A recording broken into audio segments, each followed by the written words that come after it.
This is Gaia. This is a little project I'm working on at the moment to visualize some of NASA's amazing data sets. So here we've got a very simple representation of our lovely planet. It's really a sort of a home page for the moment. And if we bring out to the side, we actually got some other data sets that we can look at. So let's bring up the first one. We'll put the titles on. So this is solar insolation. This is basically a data set I've downloaded, which shows the I think it's the amount of sunlight falling on the surface. And I'm stumbling here, so luckily if we take a look at the bottom, we've actually got a load of information. So this is actually all information that comes directly from NASA's website, and we've got credits and other bits and pieces at the bottom, so it's fully credited. To actually explain what's going on in this this data set. So this is a static image showing basically how much sunlight is falling on the Earth's surface, which is kind of cool. Now if we take a look at the second one, this is actually where the inspiration for this app came from. It's a video made by Bill Putman, NASA space visualization scientist. This is actually a computer model based on real data from the year 2006, and it's effectively a year in the life of the Earth's CO2. So there's actually a voiceover for this video, which is not playing at the moment, obviously. But it explains all about the different colours that are going on, what actually is occurring. I'm talking about, I think this is the getting towards a summer period as the CO2 builds up. You can see certain hotspots on the planet where CO2 is being generated. You can see in New York, virtually in the centre of the screen, you can see there's sort of a pulsing of emittance, and that's sort of generating these clouds that is accumulating and spinning around the top of the planet. Again, if we look over at Europe, you can see quite a lot of generation over in Eastern Europe, in Bulgaria area, quite a bit in Germany. What appears, I think, is Paris, France here.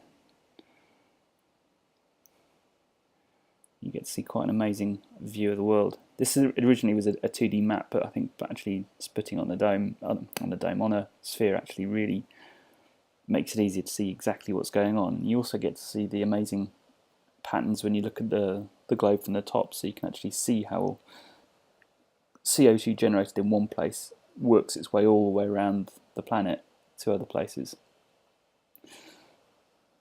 Sort of proof that we're not just poisoning ourselves locally, but we're poisoning everyone when we generate CO2. Take a look down here at South America. Some of the amazing vortex patterns over Pacific. The white creations are actually carbon monoxide. This is like a dual data set, so you can actually see carbon monoxide being produced in these sort of pulses, which is linked to the rotation of the Earth as it spins around. So these are actually created sort of in daytime, so there's sort of sources that are actually happening at a particular time of day, and the pulsing is generated from the daily spinning of the planet, which is kind of fascinating. So we've got a few more data sets in here. I'll take you on to the next one, which is paint by particle. Again, this is another Bill Putman data set. This is another computer model showing how aerosol movement around the planet, various different aerosols. We'll take a peek in here. It talks about sand and pollution and other bits and pieces that are created by both by the planet and by human means, and how they mix and move around the planet. You can actually see how the Sahara is sort of flowing across the Atlantic and dropping its load into the sea there. It's quite astonishing. You can see typhoons forming in the sea here and moving up towards Japan and the Korean Peninsula. Now, if we take another look on the next one, this is surface winds. This actually is dedicated to actually showing the detail of the wind. This has got some amazing visualizations here, you can really see the formation of typhoons in the Pacific Ocean as they spin round and move up towards Japan and clatter into the edge of it.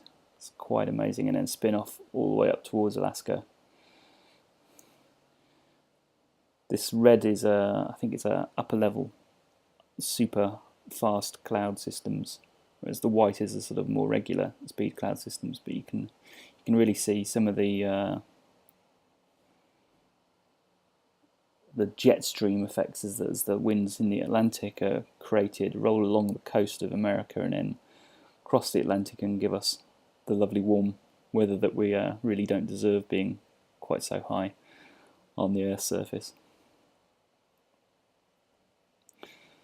Again, if you move down to the bottom, you can actually see the spinning pot that is the almost uninterrupted mass of water at the southern hemisphere. You can really see the rotation of the winds only being interrupted by the Tierra del Fuego and the edge of Chile and Argentina, where fast-moving winds get caught and then create vortices and spin upwards back up into the Atlantic Ocean. It's very, very cool. Let's take a look at this one. This is a water map using the same computer simulation models. You can see the bright red spots are basically high amounts of rainfall. So you can actually, if we take a look at the Amazon here, you can actually see as the sun goes around the planet, you see this pulsing, and the pulsing obviously is evaporating water into the atmosphere, and then it's dropping down again. But then, as the water gets into high atmosphere, it gets accelerated out away from the continent, out into the Atlantic Ocean. We see some amazing streams of incredibly heavy precipitation. It's quite astonishing. And again, looking at the equatorial region of Africa, you can see lots of evaporation of water and lots of very heavy thunderstorms in that area. Back up to the jet stream, we can see how we get our familiar wet weather in our autumns.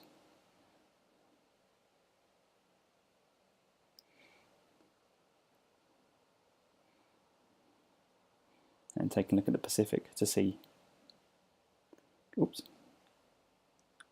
bug in the rotation code.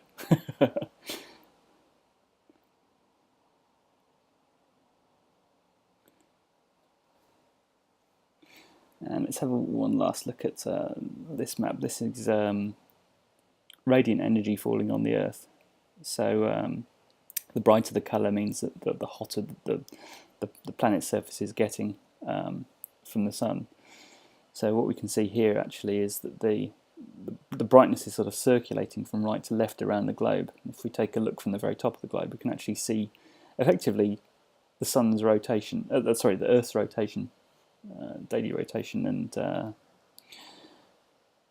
the way that it sort of powers the creation of the evaporation, and then which in turn creates these high winds that move the clouds and other pollutants and aerosols around the planet. It's quite astonishing and quite beautiful.